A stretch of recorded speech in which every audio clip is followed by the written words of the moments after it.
Assalamualaikum warahmatullahi wabarakatuh. Alhamdulillah wassalatu wassalamu ala Rasulillah wa ala alihi wa ashabihi wa mawalah amma ba'd. Saudaraku yang dirahmati Allah Subhanahu wa taala, alhamdulillah kita masih dipertemukan kembali dalam keadaan iman dan takwa kepada Allah Subhanahu wa taala. Hari ini adalah hari Jum'ah. Hari yang mulia, hari yang agung, hari yang spesial untuk kaum muslimin rahimakumullah. Saudaraku yang dirahmati Allah, dalam kesempatan hari ini sedikit saya ingin menjelaskan tentang apa itu rizki yang telah Allah berikan kepada kita. Definisi rizki adalah pemberian, karunia, given yang telah Allah berikan kepada kita semuanya, setiap hambanya. Rizki terbagi menjadi dua. Yang pertama adalah terlihat abstrak dan yang kedua adalah terlihat konkret. Abstrak itu diumpamakan sebagai rizki dalam bentuk kepribadian. Contohnya misalnya wewenang, harga diri, nama baik. Itu adalah rizki yang Allah berikan kepada setiap hambanya, yang dikategorikan dalam kekayaan kepribadian. Lalu yang kedua adalah rizki dalam bentuk konkret. Hal ini terlihat dari hal-hal yang berwujud yang berikan Allah Subhanahu wa taala. Di antaranya adalah kekayaan, jabatan, harta benda, anak-anak. Itu adalah rizki yang berwujud yang diberikan Allah Subhanahu wa taala.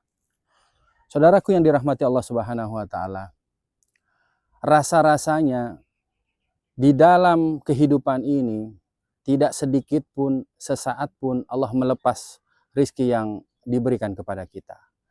Dari mulai kita bangun tidur lagi, dari tidur atau bahkan sampai tidur kembali, rasa-rasanya Allah tidak memutus rizki kita sama sekali.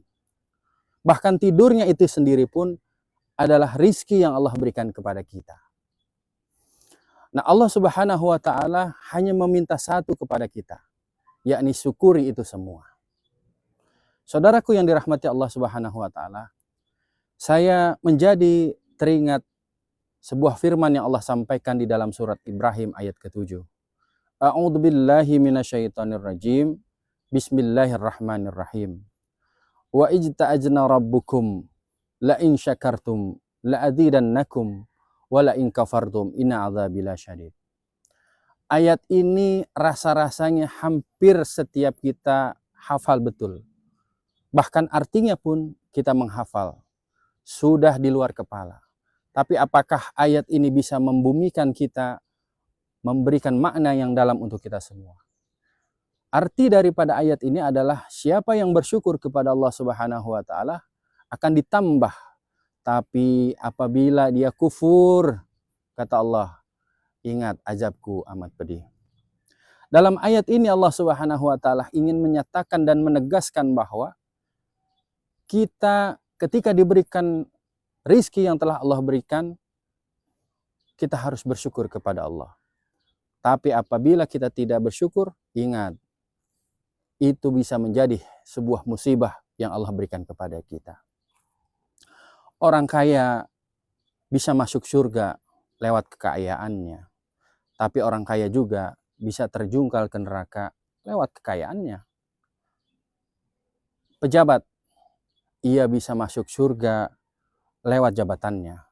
Tapi ia juga bisa terjungkal ke neraka lewat jabatannya. Tinggal syukur atau tidak syukur dia.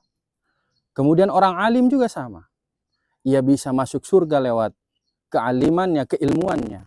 Tapi orang alim juga bisa masuk ke neraka paling dalam lewat syukur atau tidak syukur ia kepada Allah Subhanahu wa taala.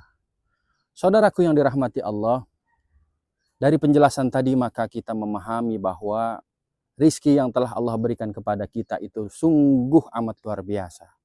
Maka dari itu kita harus terus bersyukur kepada Allah Subhanahu wa taala atas segala karunia yang diberikan oleh Allah Subhanahu wa taala. Demikianlah penjelasan singkat mengenai ceramah ini mudah-mudahan bermanfaat untuk kita semua. Billahi taufik wal hidayah. Assalamualaikum warahmatullahi wabarakatuh. Jangan lupa like and share untuk amaliyah kita bersama. Terima kasih.